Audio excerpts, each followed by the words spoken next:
Religion pacifiste, le bouddhisme prône la bonté et la sagesse. Mais en Birmanie, la réalité est bien différente. Si le pays a pu venir à bout de la dictature, c'est notamment grâce à l'engagement des moines. Mais aujourd'hui, certains d'entre eux s'en prennent violemment à la minorité musulmane des Rohingyas. À commencer par le très influent moine Viratu. Il dénonce entre autres les mariages entre musulmans et femmes bouddhistes, dans le seul but, dit-il, de multiplier les enfants de l'islam. Il passerait pour un illuminé inoffensif s'il n'avait pas autant d'adeptes. Avec l'appui des politiciens nationalistes, les violences contre les musulmans se banalisent. Villages brûlés, populations déplacées, les Rohingyas comptent leurs morts. Gwen Lawen Le Guil de Cargo Cult raconte la terreur menée au nom de Bouddha dans cette démocratie encore balbutiante.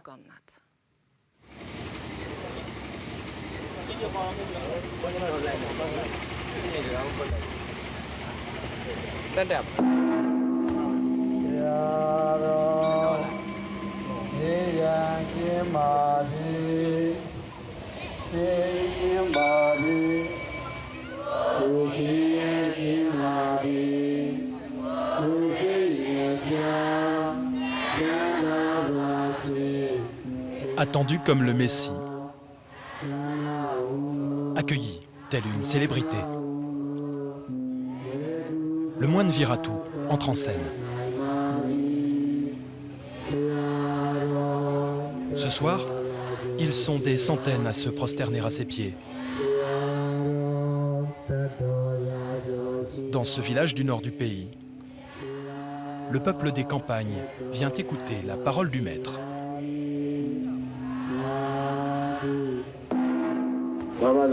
Vous connaissez le mouvement 969 ? Qu'est-ce que ce groupe protège ? C'est un groupe qui protège la race et la religion. Le mouvement 969, le bouddhisme au service de la xénophobie, dirigé par U Viratu, prédicateur vedette.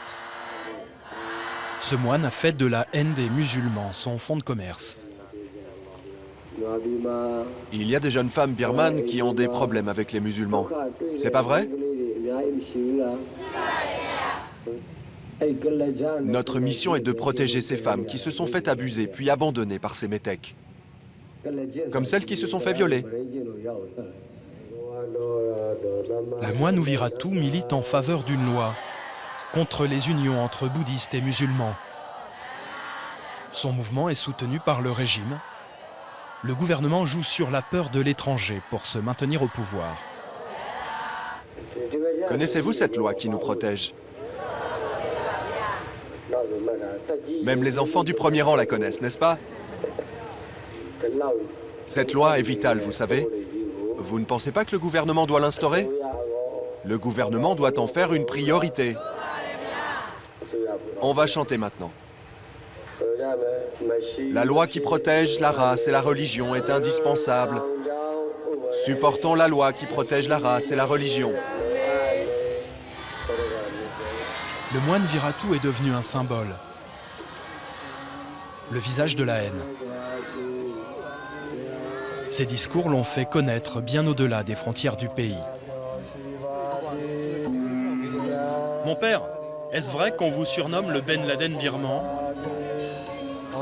Ce sont les journalistes qui m'appellent comme ça. Mais sur Internet, vous verrez qu'on m'a donné aussi d'autres surnoms. On m'appelle parfois le néo-nazi, le nazi chauve, et même le Ben Laden birman, c'est vrai. Mais vous savez, je me suis déjà exprimé là-dessus dans les journaux. Aux yeux de nombreux Birmans, ce prédicateur raciste est le premier défenseur de la religion, le meilleur garant de l'identité nationale. Il est à la tête d'une organisation devenue en quelques années une véritable force politique. Un mouvement proche du pouvoir qui organise des manifestations au slogan sans équivoque.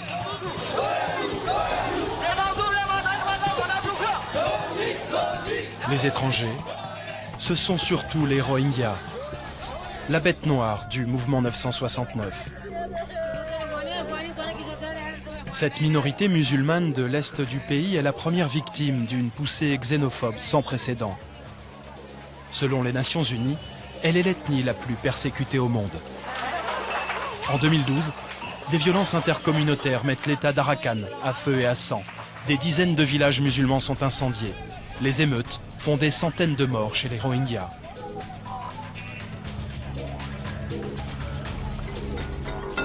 Déchus de leur nationalité birmane, chassés de leurs terres, spoliés de leurs biens. Plus de 100 000 d'entre eux sont déplacés, parqués dans des camps. Ils y vivent toujours aujourd'hui. Étrangers, dans leur propre pays.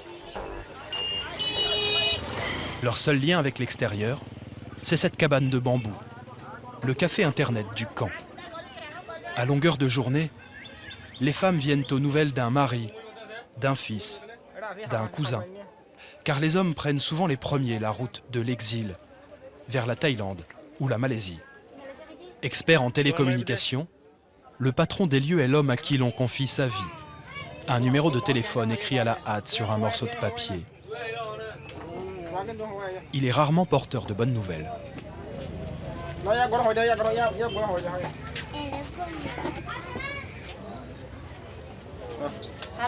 Allô ? Je vais vous envoyer $300. Que pouvez-vous faire pour mon mari ? Je ne sais pas à qui donner l'argent. Je vais vendre mes rations alimentaires. Au téléphone, un trafiquant. Passez-moi mon mari, s'il vous plaît. Depuis qu'il a fui le pays en bateau, son mari est retenu en otage par ses passeurs, quelque part sur la frontière malaise. Je vous en prie. Je veux juste lui dire un mot.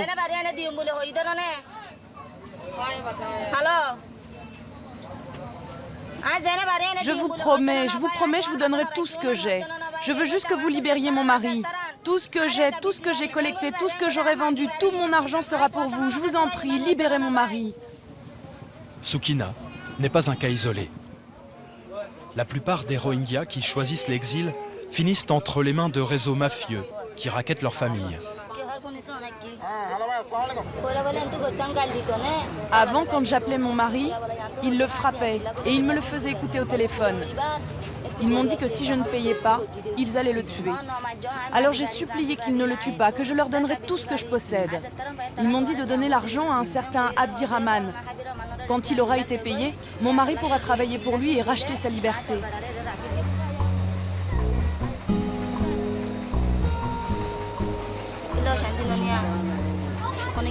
Nous n'avons pas le droit de sortir d'ici.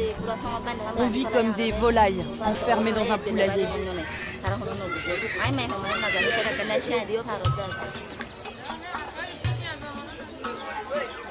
La jeune femme vit dans ce camp depuis bientôt 3 ans.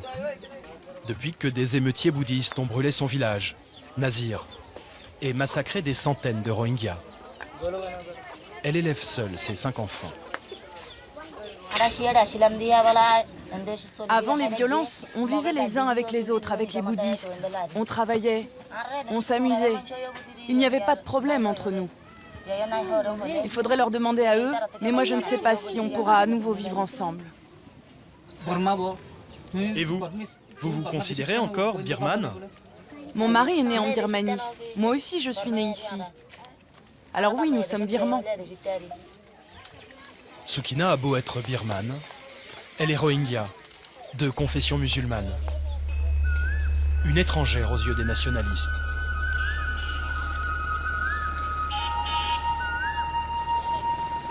De l'autre côté du pays, Mandalay, la deuxième ville de Birmanie. Tous les matins, ce sont les moines en procession qui réveillent bien avant l'aube la cité aux 1000 pagodes. Réputée calme et paisible, la capitale culturelle de Birmanie a elle aussi connu des violences interreligieuses. Attisée par une minorité de moines extrémistes, à la solde du Ben Laden birman. C'est depuis ce monastère que le religieux tient ses discours de haine envers les musulmans.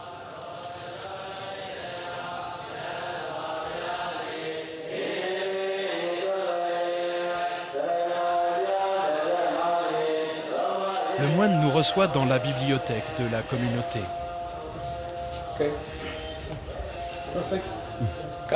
Venez, asseyez-vous. L'interview sera enregistrée par son service de communication. Il veut pas que j'utilise mon flash. Mon novice n'aime pas que je donne des interviews aux médias occidentaux. Parce que la plupart du temps, vous déformez mes propos. Il n'aime vraiment pas ça. Nous informons les gens grâce à Facebook. Et par exemple, je leur explique que partout où il y a des métèques, il y a des viols.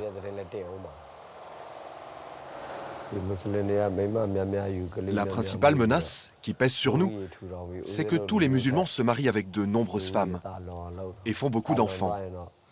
Tout simplement car ils veulent devenir la majorité en Birmanie. S'ils sont trop nombreux, ils deviendront comme l'État islamique. C'est pour cela que je dois protéger ce pays. Du côté du gouvernement, ils ont pris la bonne décision. Ils n'utilisent plus le mot Rohingya. Ils disent que ce sont des immigrants illégaux. Ils les ont mis dans des camps et ils seraient même prêts à les renvoyer dans un autre pays. Le gouvernement fait du bon travail et le peuple soutient le gouvernement. En plus d'être un patriote zélé à la solde du pouvoir, le moine fait la police à Mandalay dans les environs.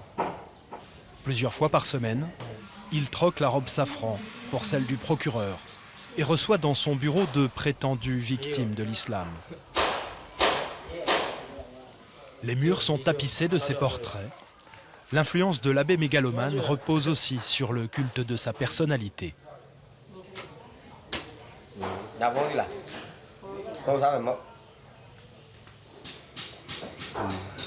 Alors, vous êtes de quelle race? Je suis birmane. Je suis birmane. Cette femme bouddhiste est mariée à un musulman. Pourquoi êtes-vous venu me voir? Que puis-je faire pour vous? Je suis là aujourd'hui parce que je veux divorcer. Divorcer officiellement. Et votre religion? Je suis toujours bouddhiste, mais mon mari essaye de me convertir. Votre mari vous laisse-t-il prier? Quand je prie Bouddha, mon mari n'est pas content. Au début du mariage, il ne m'a pas demandé de retirer les portraits de Bouddha à la maison, mais petit à petit, il a voulu que je les enlève et aujourd'hui, je n'ai même plus d'autel pour prier. Il me demande aussi de porter le voile, mais je ne le fais pas. Et sa mère? Est-ce que sa mère est une métèque? Oui. Et vous connaissez le nom de famille de ces métèques? Le nom de sa mère est Diamimo. Vous pouvez répéter? Diamimo. Ah oui, c'est des métèques, ça. 5 minutes montre en main et l'enquête est bouclée. Le greffier a tout noté. Ouviratu peut désormais jouer de ses contacts. Il téléphone immédiatement à ses amis de la police. Je voudrais parler à un officier. Je vais vous envoyer 2 femmes. Oui, mon père. Je compte sur vous pour mener l'enquête, hein? Très bien, mon père. Et après ça, vous me ferez un rapport. Oui, mon père. Ok, parfait. C'est parfait. On va les envoyer au commissariat. Vous irez au poste de police près du monastère. Mais vous passerez d'abord au bureau du mouvement 969. Ils vous accompagneront. Au bureau de notre mouvement, ils vont enquêter sur ce cas, comme je l'ai fait moi-même à l'instant. On a un avocat, on fait des rapports pour ensuite les envoyer au tribunal. Si on ne s'occupe pas de ces petites affaires, ça peut devenir grave. Ça peut dégénérer en violence. Ces femmes ont trouvé chez Ouviratu bien plus qu'une oreille attentive. Elles iront sans doute grossir les rangs du mouvement 969. Le moine extrémiste assoit ainsi son emprise sur la société birmane, sans que personne ou presque n'y trouve à redire.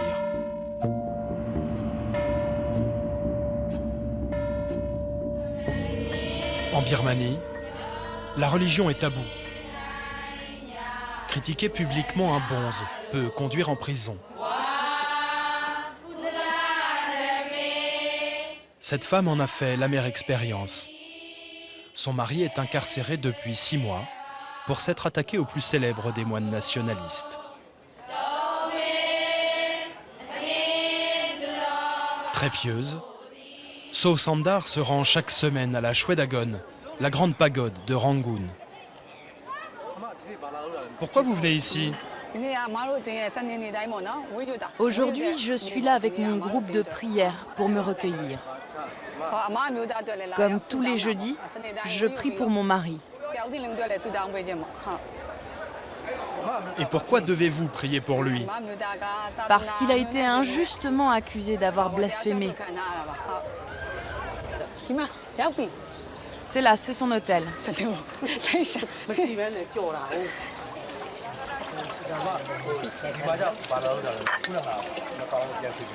Là, je rafraîchis le Bouddha du jeudi. C'est le jour de naissance de mon mari.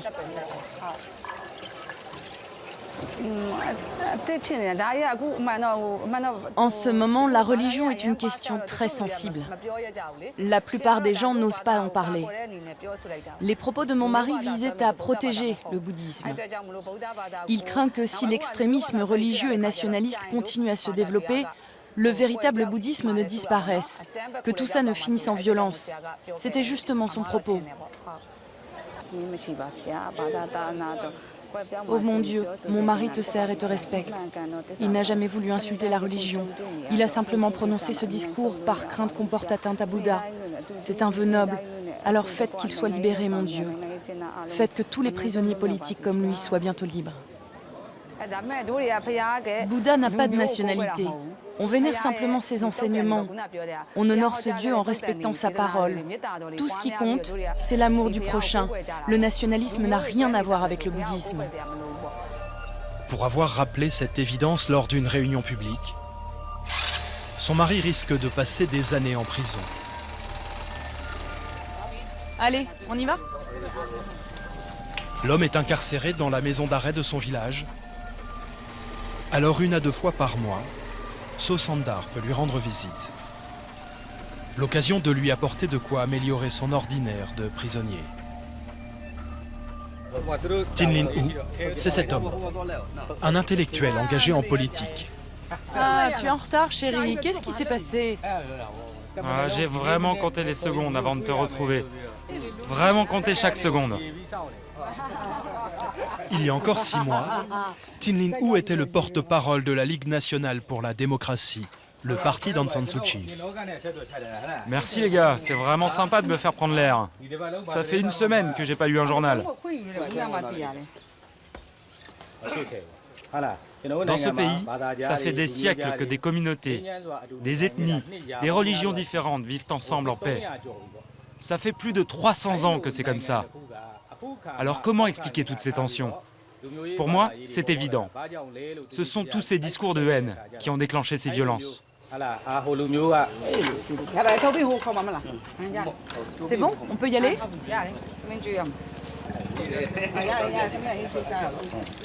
Le juge a donné son accord. Le prisonnier va passer une demi-heure en compagnie de ses proches. Il est conduit sous bonne escorte au commissariat et peut enfin savourer le repas préparé par sa femme. Menacé d'une lourde condamnation, Tin Lin U devrait se taire. Mais l'écrivain ne peut s'empêcher de transformer ce moment d'intimité en tribune politique. Dans ce pays, le gouvernement a toujours utilisé la religion comme une arme. Ils tentent des pièges en se servant du bouddhisme, des problèmes sociaux ou du droit de vote des étrangers. La religion est devenue un terrain miné. Il y a un certain moine, connu dans le monde entier. Vous voyez de qui je veux parler.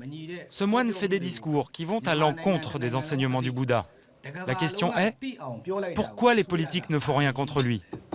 La réponse est simple, ce moine est l'arme secrète du gouvernement. L'intellectuel persiste et signe. L'accusation est grave, elle pourrait lui coûter 4 ans de prison. Le moine Uviratou serait devenu intouchable.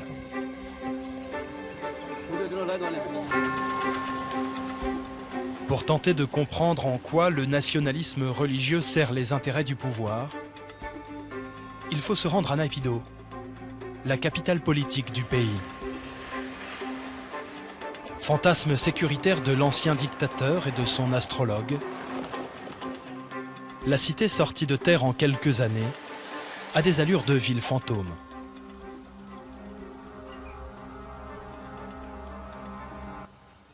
C'est encore au Parlement que l'on trouve le plus d'activité. Civils et militaires vont bientôt y débattre du mariage interreligieux, comme du vote des étrangers. Des thèmes censés flatter le sentiment nationaliste et exclure un peu plus la minorité musulmane des Rohingyas. Sur cette question, Aung San Suu Kyi, la plus charismatique des députés birmanes, ne s'est encore jamais exprimée. Madame Suu Kyi, pensez-vous que les droits de l'homme sont respectés pour la minorité Rohingya? Non, ne filmez pas. Non, vous ne pouvez pas filmer. Non. Le sujet est sensible. Le prix Nobel de la paix a vraisemblablement d'autres priorités pour l'instant. La seule personne qui accepte de dénoncer ce problème, c'est un député du parti au pouvoir. Que pensez-vous de la situation des Rohingyas dans ce pays, monsieur? Ah là, je suis pressé, il faut que j'y aille.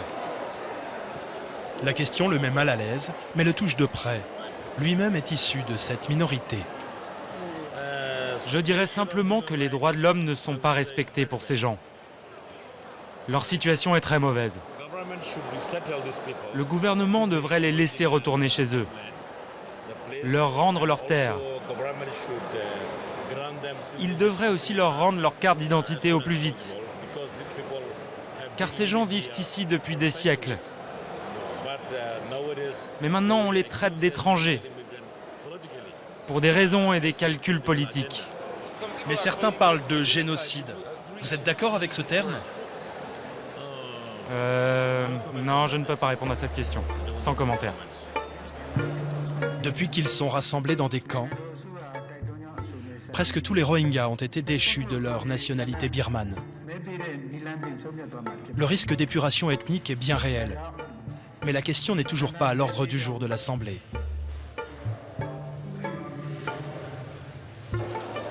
À la sortie de l'hémicycle, la dame semble bien plus disposée à répondre aux journalistes. Nous tentons à nouveau notre chance. Madame Suu Kyi, que pensez-vous de la situation des Rohingyas? Je ne comprends pas de quoi vous voulez parler. Madame Suu Kyi, que pensez-vous de la situation des Rohingyas dans ce pays? C'est une question bien trop complexe pour y répondre comme ça en passant. La chef de file de l'opposition ne répondra jamais à nos demandes d'interview. À quelques mois des élections législatives, son parti n'a toujours pas de position officielle quant à l'avenir des Rohingyas.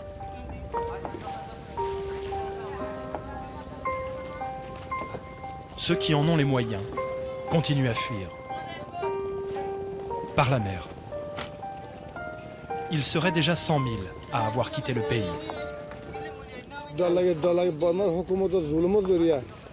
Vous savez, on est comme en prison ici. On n'a plus de quoi nourrir nos mères, nos sœurs, nos filles. On a peur de partir, bien sûr. Mais le gouvernement est si cruel. Il est si cruel avec les Rohingyas, si cruel avec nous, les musulmans. Vous voyez là, c'est d'ici que les bateaux partent pour la Malaisie. C'est d'ici que je partirai, moi aussi, dès que j'aurai assez d'argent pour payer les passeurs et la police.